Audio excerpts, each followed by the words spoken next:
It's not difficult to imagine. You're leaving work late, not something you do regularly, but this week it was crunch time, so it needed to be done. You're walking to your car when you notice, at a distance, the head of one of the departments at your workplace. Someone you recognize, but have never had a reason to talk to. They're standing at the back of their vehicle with a cart that has several stacks of tablet computers on it. The gate on the vehicle, a dual-tone Range Rover, is open as they load them carefully into the back. You stay quiet, not wanting to be noticed. They load the last of the computers into the Range Rover, so you sneak quietly into the driver's seat of your non-Range Rover car. And because you can't help yourself, you mutter under your breath, "That sure is a lot of tablet computers." If you'd like to earn CPE credit for listening to this episode, visit earmarkcpe.com. Download the app, take a short quiz, and get your CPE certificate. Continuing education has never been so easy. And now, on to the episode.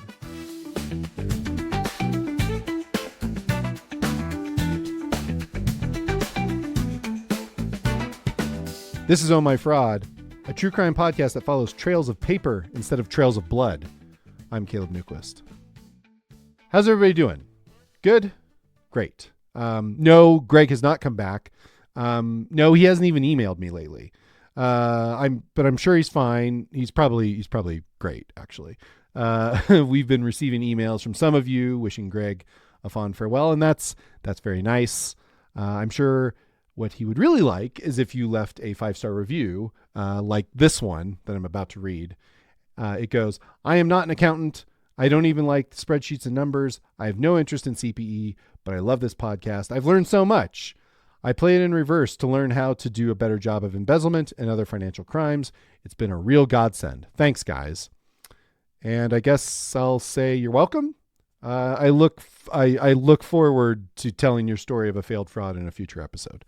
That was on Apple Podcasts somewhere. I don't know. And they had a terrible name, so I didn't even use it. Anyway, thanks for the rating. Thanks for the review. If you're a regular listener, do us a favor and rate the show and leave a review, and share how you're using it to commit a fraud and how that's going. Really, actually don't do that. Please, if you are committing a fraud, turn yourself in immediately, but hire a lawyer because, that's your right to have legal representation.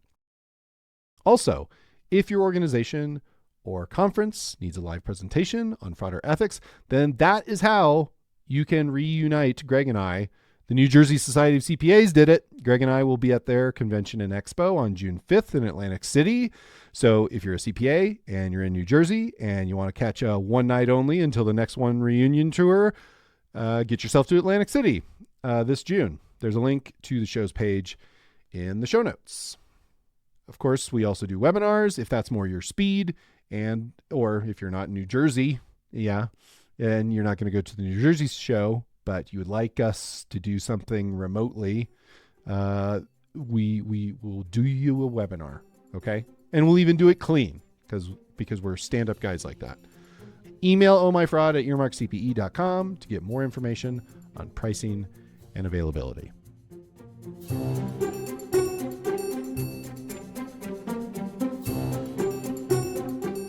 Jamie Petrone began working as an administrator within the Department of Emergency Medicine at Yale University School of Medicine in 2008.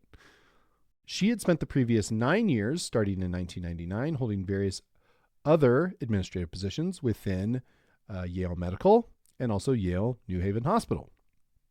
Now, administrative is one of those weird words that could really mean anything in the context of working at a university.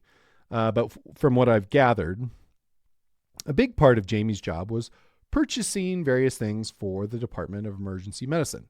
Stuff like laptops, tablet computers, cameras, various camera equipment, as well as all the software, that comes with all that stuff. By 2019, Jamie had become the lead administrator and director of finance and administration for the Department of Emergency Medicine.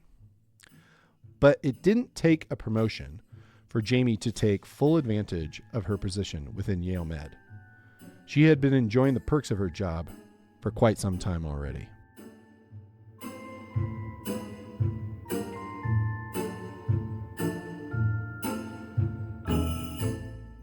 you ever looked around your workplace or your college, school, wherever, see all the stuff and wondered how it all gets there? Like desks and Herman Miller chairs and computers with multiple monitors. The kitchen is stocked with snacks and drinks and coffee cups. Supply closets full of Bic pens and reams of paper and sticky notes and substandard facial tissue. The business fairy just doesn't show up with all that stuff when you have the ribbon cutting ceremony. Someone had to buy it. They bought all of it. Someone picked it out. They ordered it. They paid for it.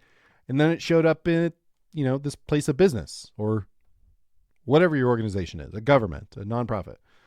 The fancy word for this in the business world, as many of you probably know, is procurement. Now, if you work in a small organization, the process of procurement is probably not that complicated. There's probably one person who serves as the office manager, and that person is in charge of buying all the things. If you need something, you go to a woman named Gail or a guy named Russ or whoever, and you ask him for the thing or things that you need, and Gail or Russ or whoever gets it for you. You don't have to find it. You don't have to pay for it. That's their job. Then the thing shows up and you get to use it for whatever it's supposed to be used for. In larger organizations, this gets a little more complicated. Sometimes there's a whole procurement department, and it's staffed with people who do all the finding and buying and paying for the stuff. Or maybe you work for a particular department and you have one person in your department who does all the finding and buying and paying. But regardless of the size of the organization, there are oftentimes rules in place to make sure that the person doing the buying isn't getting carried away. Spending too much, buying stuff they shouldn't. That's why you end up with the substandard facial tissues and paper towels. Someone's trying to stay within, their budget. But also there's the buying of expensive things like computers or office furniture. There are rules that usually say that the person buying the stuff can spend up to X amount of dollars without getting approval from the boss. If the purchase goes over that X amount of dollars, then the person doing the purchasing has to get an okay from the boss. Again, keep things from getting out of hand. Keeping an eye on things. It's just a smart way to do business.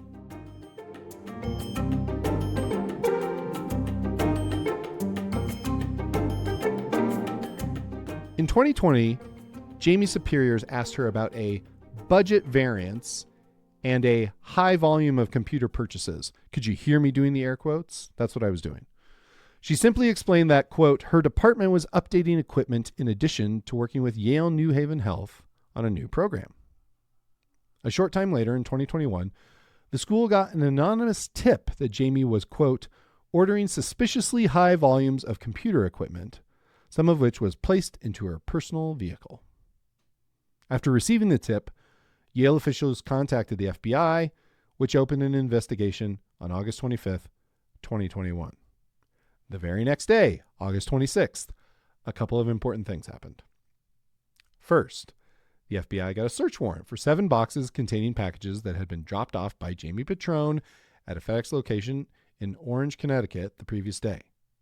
Those boxes were set to be delivered to a business in New York. Second, investigators observed Jamie Petrone drive numerous boxes that had been loaded into the back of her Range Rover SUV to the same FedEx location in Orange, Connecticut. Again, those boxes were bound for New York. When the FBI seized those boxes from FedEx, they found 94 Surface Pro tablet computers. And, as it turns out, records provided by Yale to the FBI showed that Jamie Petrone had placed an order with one of the school's vendors for $144,000 in Surface Pro tablets on August 24th, 2021. The FBI's complaint said that Jamie Petrone provided them with a voluntary statement that said she had been carrying on the scheme, quote, for several years, possibly as many as 10. She also estimated that 90% of her computer-related purchases were fraudulent. 90%!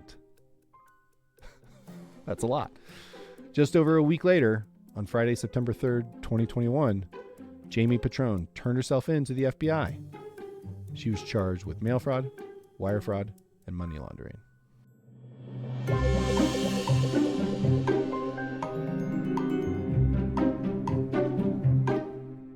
The FBI's complaint outlined the details of Petrone's scheme, and fortunately for everyone, except for maybe Jamie, it was pretty simple.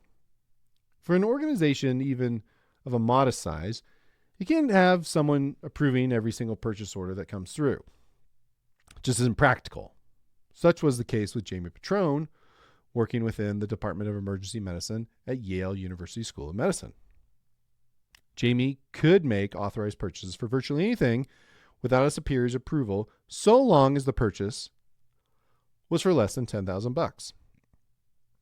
Now, you probably see where this is going. Using the information given to them by Yale officials, the FBI found that Jamie had been breaking up orders of computer equipment so that none of them exceeded $10,000, thereby avoiding a review and necessary approval. Even still, Jamie lied on purchase order forms and in emails about what these computers were for. She then arranged to have the computers shipped to an out-of-state business that turned around and paid her for the hardware into a bank account of a business that Jamie was the principal of. In one instance, detailed by the FBI's complaint, Jamie directed one of her colleagues to order 100 Surface Pro tablets for an upcoming medical study. The colleague prepared 12 purchase orders for 8 Surface Pros each and 1 purchase order for 4. Now, I don't know anything about this colleague who prepared these purchase orders for her or how Jamie convinced her to keep everything under $10,000, but she managed to do that. Each purchase order for 8 computers came to a total of $9,102.56. The purchase order for 4 computers came to $4,551.28. So nothing's going to draw, that doesn't break through the threshold. So no superior approval necessary. The out-of-state business then sent Jamie shipping labels for all of the computers on May 27th, 2021, with the subject line label 5/27/2021 and the text contents 100 XSP Surface Pro 7 512 gigabyte i7. Maybe it could be more clear, but seems pretty clear. That same day, May 27th, the out-of-state business wired $71,800 to the bank account controlled by Jamie Petrone's business, Maziv Entertainment. The packages were shipped from Orange, Connecticut on June 3rd and delivered to a New York address on June 4th. The FBI believed that since January of 2021, Jamie had ordered over 8,000 Surface Pro tablets. And from May 27th to August 19th alone, she had fraudulently ordered $2.1 million in computer hardware. That 8,000 computers is I don't think I'm overstating this. That is a shitload of computers. Since 2018, the FBI estimated that Jamie had drafted thousands of false purchase orders, totaling approximately $30 million. But they also believed that the scheme had started as far back as 2013.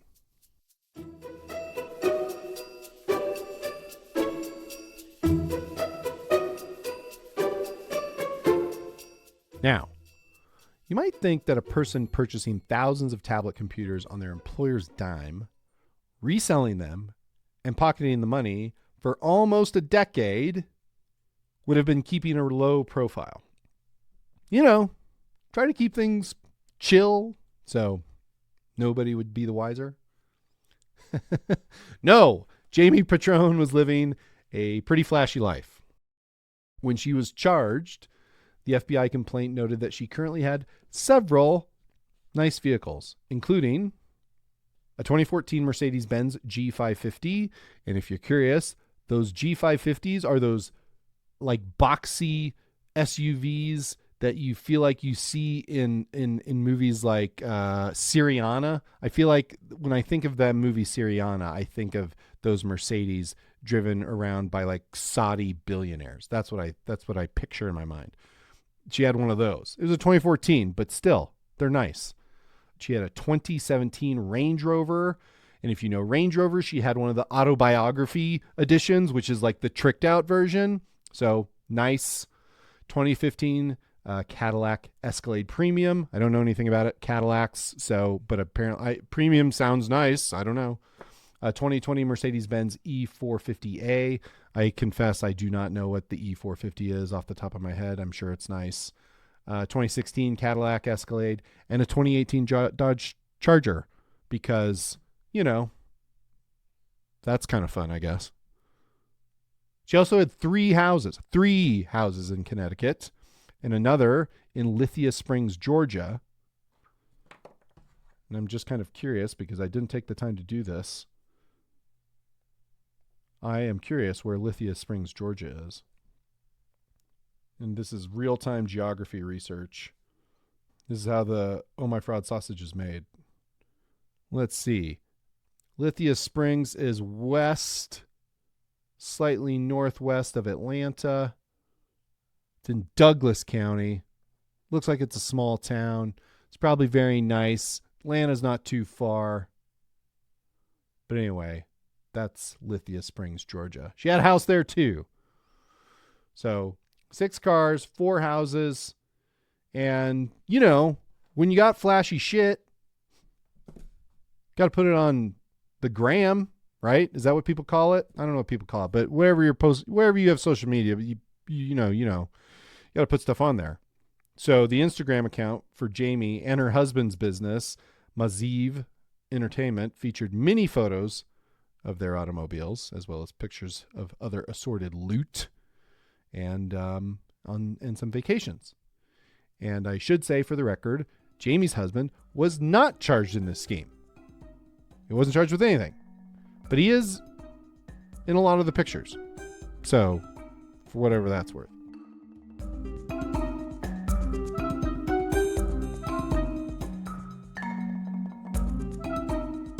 In late March 2022, Jamie Petrone pleaded guilty to 1 count of wire fraud and 1 count of filing a false tax return.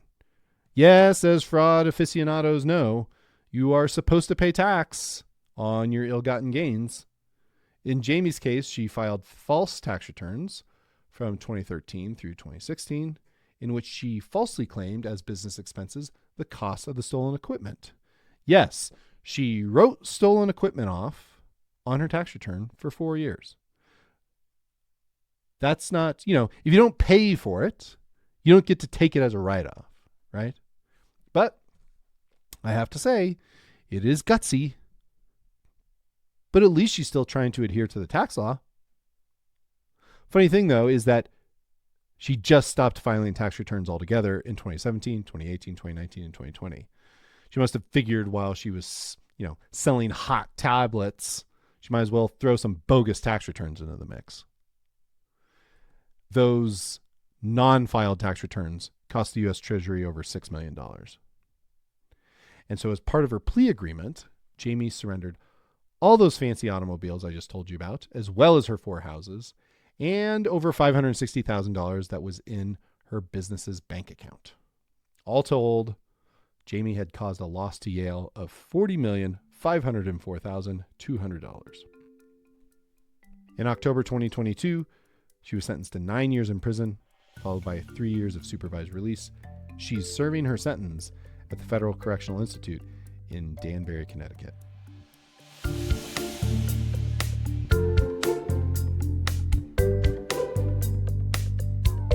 So, what did we learn? Did we learn anything? This is where I'm really missing Greg, because Greg always learns things and I'm usually not paying attention. Anyway, no, we did learn some things. I think the first lesson is something that we've underscored in many stories, which is fraud can happen anywhere. Yale Medical is part of an elite organization. It's, this is an Ivy League university in the United States. And regardless of how you feel about all that, the fact remains Yale is a large, sophisticated, elite school, and its medical school was a victim of a $40 million fraud. Now, an Ivy League school isn't exactly the most sympathetic of victims. Yale's endowment is $41 billion as of 2024. And, but most people would probably think, oh, well, something like that would never happen at a place like Yale. And it did. It did happen. And, that just goes to show that fraud can happen anywhere, even at a place like Yale. For the record, throughout the case, since the case was made public, Yale maintained that it had, quote, worked to identify and correct gaps in its internal financial controls, which, great. But that does serve as a nice segue into our second lesson, which is internal controls. They kind of had some, right? They had the threshold, the $10,000 threshold, purchasing threshold. So if you're spending more than $10,000, you had to get approval. Okay. And they had a review or an internal audit of some kind that initially found the quote unquote budget variance that they had to question Jamie about, but that she successfully explained away. Right. So they did have some internal controls, but they weren't very effective. Right. So Jamie easily avoided that $10,000 threshold. None of the purchase orders that she wrote was over that $10,000 threshold. And she did it over and over and over and over again, literally hundreds of times, maybe thousands. The final tally isn't, I don't know what the final tally is, but the lesson, I think, is that internal controls are great, but they are not set it and forget it. Especially, I think with the threshold, you should really be looking at transactions that are below that threshold also. That should be part of the control. Stuff that are below it, but close to it. And this may be, if you're one of those Bank Secrecy Act people, right? If you know your Bank Secrecy Act, multiple related transactions within a specified time period are flagged that exceed the $10,000 threshold, right? We've talked about that before, where if you walk into a bank and you try to make a deposit of more than $10,000, they have you fill out a form because that's going to get flagged and somebody's going to look at it. But if you also make multiple deposits or there's multiple transactions that exceed that amount, say if you did 3 for $4,000 or something like that, then those would get looked at too. A policy like that, it isn't exactly clear that was the case at Yale, but if they had a policy like that, they probably would have caught Jamie's fraud because she ordered 100 computers. In the example that they gave, the example that the FBI put in their complaint, they had 13 different purchase orders and they were all for like $9,000. And if they were all and let's say she did it from 13 different vendors. Number one, that would be highly unlikely. I doubt Yale Medical has 13 different places that they buy computers from, but maybe they do. I don't know. But still, if you're buying if one department is buying that many computers and you see that they're all under the $10,000 threshold, but they're all for the same kinds of computers, then isn't that weird? That seems weird. I don't know. Maybe my tolerance for weird is low, but in any case, that would be something to think about, or that's a lesson that you should consider. And also the budget variance that they investigated, that's part of a review, right? Like management review saw my guess is that this budget variance it meant she went way over budget on buying computers. Like you have a line item for computers. It says, well, you can spend $50,000 this year, Jamie. And this says that you spent $500,000. That is a big variance. And she just explained it away as that the department was updating equipment and they had a new program at the hospital at Yale New Haven Health. And apparently that satisfied the people questioning her about it. And I don't know, maybe they shouldn't have been satisfied by that. I don't know. Insufficiently skeptical, perhaps. Anyway, but I will just mention that management review and internal audits are two of the most common ways that frauds are detected. But in this case, neither one of them quite worked, right? Another lesson is that Jamie was a longtime employee of Yale. Okay, remember she started working there in 1999. That means her fraud started 14 years later. I have not been at my current employer even half that long. So who's going to suspect her? Again, not only can fraud happen anywhere, I think it can be perpetrated by anyone. You know, even a seasoned employee who is seemingly trustworthy, and has been with your organization for a very long time. And to make matters only slightly worse, the ACFE report to the nations finds in that 2024 report, they find that the longer an employee is with an organization, the amount of the fraud goes way, way up. So, for example, employees with 1 to 5 years of experience at the organization, the median loss is $100,000. But if the employees have more than 10 years with the company or the organization, the median loss was $250,000. So, what does that tell you? Well, it tells you that if you have longstanding employees, they know how your business works. And if they know how your business works, then they know where the cracks are. And if they know where the cracks are, and they have an opportunity, and they have some kind of pressure, then they can probably commit a fraud. Speaking of which, it is not clear from all the research that I did, and talking with Zach, my producer, it is not clear what Jamie's pressure was, other than that more money is better than less money. And I guess that's a pressure, but it isn't like, it's not like you have, deep gambling debts kind of pressure. So that's kind of where at least for the fraud triangle bit, that's where there's a little bit of an unknown variable there. Anyway, another lesson. Small fraud can easily snowball into big fraud. So, irregularities, if you come across them, even if they're small, maybe think twice about it before chalking it up to immateriality. So, if you're a listener and not an accountant, or not, or an accountant and forgot what immateriality is, at a place like Yale, with a $41 billion endowment, $40 million is not a lot of money. It's not a lot of money by a long shot. However, in the context of everyday life, $40 million is a lot of money. Okay?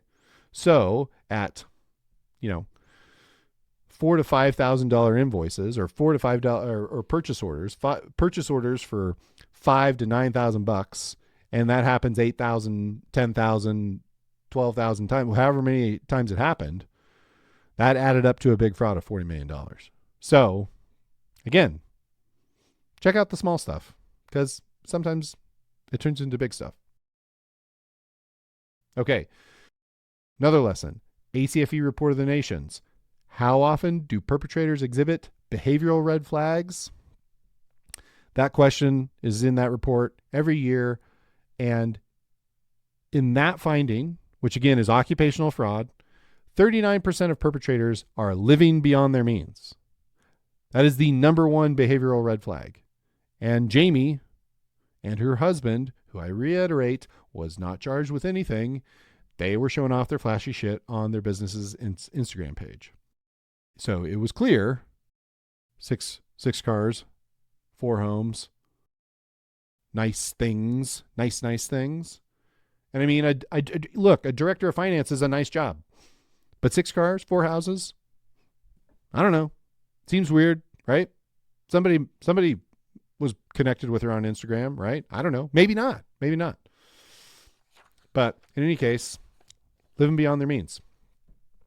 Also, this fraud was discovered via a tip, right? If you remember, Yale reported this to the FBI, and that's how the FBI initiated their investigation. So, somehow, someone inside of Yale Med suspected something was going on. We aren't sure, but someone was suspicious enough that they went to the FBI. And As the ACFE report to the nations tells us, this is the most common way that frauds are discovered. So again, wasn't an internal audit. It wasn't a management review. It was a tip. It was a tip within Yale, and then Yale tipped the FBI.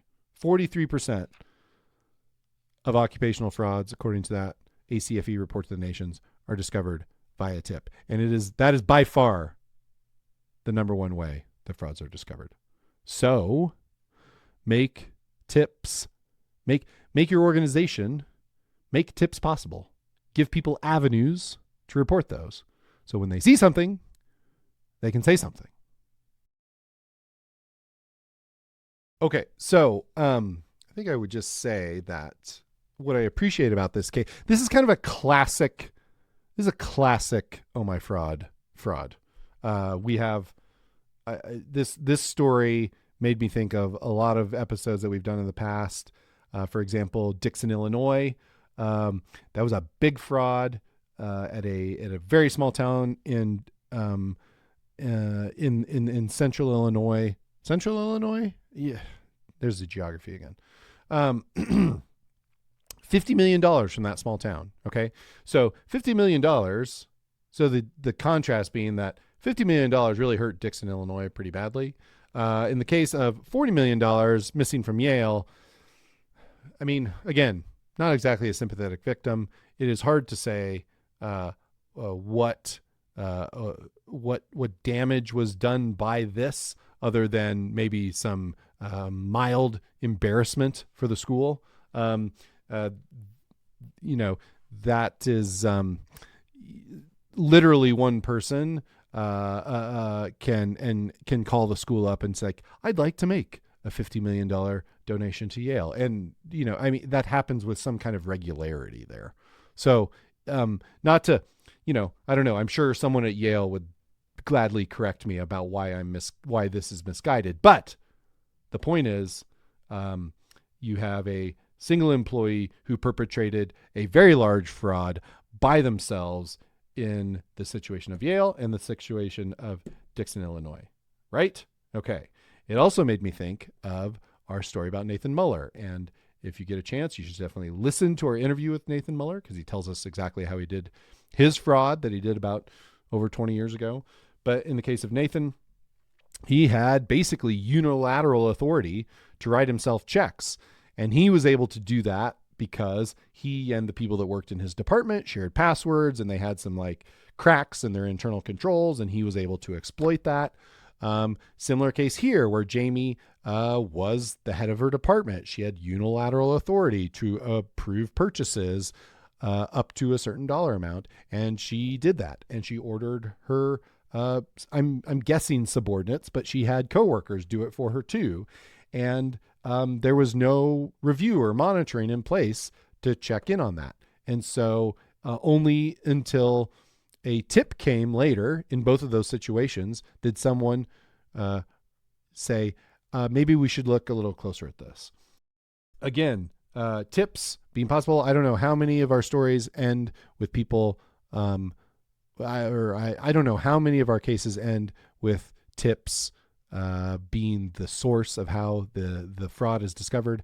I would have to say the vast majority of them. And in this case is no different. So yeah, the organizations have to have avenues for people to report suspicious, what they think might be suspicious activity.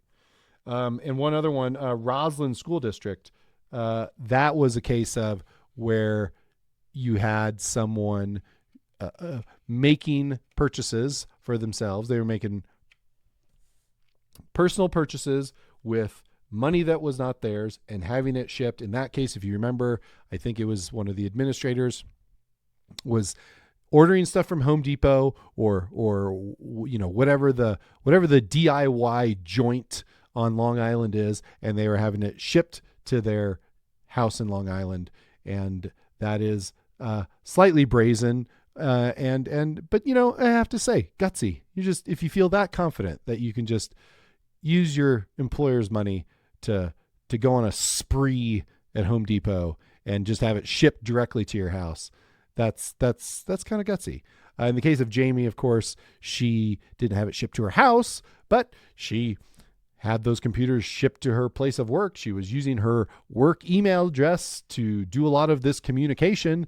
Just kind of was operating kind of in broad daylight, perpetrating this fraud in broad daylight. And it was kind of astonishing that she got away with it for as long as she did. So yeah, Roslyn School District. And I guess the other thing I would say about that is that schools, Roslyn is a, public high school in New York State. This was a private university in Connecticut, but schools are common victims, or they are susceptible to fraud because a lot of their operations are decentralized, and that was the case with Yale. So there you go. Educational institutions. Be careful, okay? Be careful.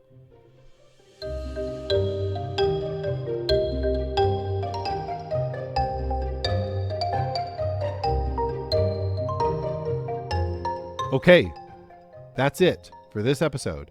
And remember, there's no rule that says you have to post all your flashy loot from your fraudulent activities on Instagram. You don't have to do it. You don't have to. It's maybe not as much fun. But, I suppose if you're interested in keeping the fraud going, maybe you wouldn't do that. I don't know. This is not legal advice, but just a thought. If you have questions, comments, or suggestions for stories, drop me a line at ohmyfraud@earmarkcpe.com or hit me up on LinkedIn. I'll try to respond in a reasonable amount of time. Oh My Fraud is created, written, produced, and hosted by me, Caleb Newquist. Zach Frank is my co-producer, audio engineer, and music supervisor.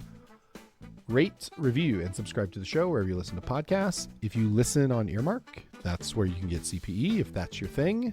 It's a lot of your thing. Check out Earmark if you haven't already. And if you don't need CPE, then you've probably stopped listening by now.